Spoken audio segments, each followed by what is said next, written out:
स्थिति बस्ती रे नथिला केउ भितरु आइला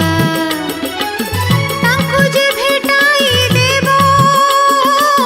ता पाद धरि भी जाई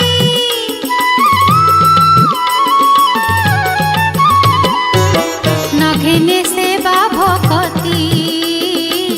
दर्शन भजन नास्ति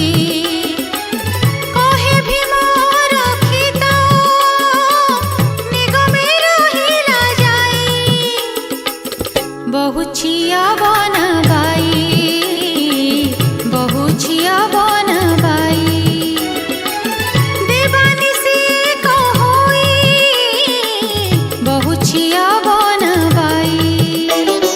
के पाए छाद्यंत चिन्ह रखे अच्छा कहीं के पाए छाद्यंत चिन्ह रखे अच्छा कहीं बहु छिया